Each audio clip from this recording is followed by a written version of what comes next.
این دلو شرلو شرلو شرلو گل ارمنیا بکشنه تلوری که با خاچایی را سه چار روز سر مشرلو این شرکت و تلوری که با خاچا گل یک نمان داری زره زکیر افندی علی کوسبین باشی خفتان میرالای 25 تابوری اسکر استنبول هلدانه تبی تو به جبر خانه خواه که شاه سره زکیر افندی گازی دکه علی کوسبین باشی خفتان میرالای باب بران و شرم گرام بو گازی کن با ریزانه برا باریا روخن اسکرتی می خریب من عمر زار قلقه نگونه فتیا که و چوی شاندرانیک پاشا مراد قصابی گرانه موسیقی دست وارد جوانه هرچی که وزابطا قماندارد که و منانی جرا مره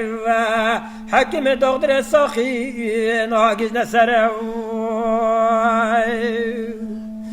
در جانگیر آخا سر میدان کرگازی گو برده گو چاوش برده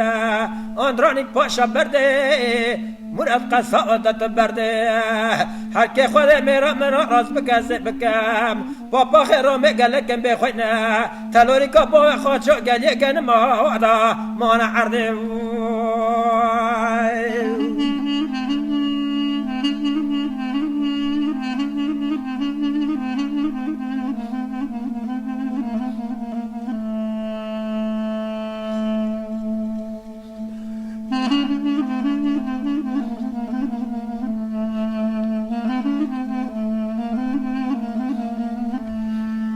دلو شرلو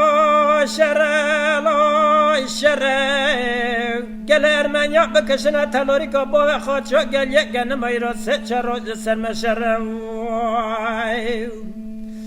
شرگد و تلوری که با خاچو گل یک گن ما داری مرخه زکیر افندی علی کوسبین باشی خلطان میرارای 25 تابوری اسکر استنبول هلدانه تبی تو به جبر خانه خواله دگره نال چرخه دگره نال چرخه زکیر افندی گازی دگه علی کوسبین باشی خلطان میرارای بابران و شرمگران بو گازی کن با ریزانه برا باریا رویخ نسکر ایتیم خریب من عمر زار خلقی نگونه فتیا که ورچاوی شاندرانیک پاشا مراد قصابی گرانه جانگیر آخای ایجای پیرانه به مینان گره سواته تکن ناوا گریه میاله بگرینه الا چالو برخواه در جانگیر آخا میره زراف سر میدان کرگازی گو برده که ورچاویش برده آندرانیک برده مراد قصاوت برده هبرا برده هر که خود مرا راز بگزه بکم پاپا خیرو میگلکم بخوینه تلوری که با خاچو گلیه گن مانا عرده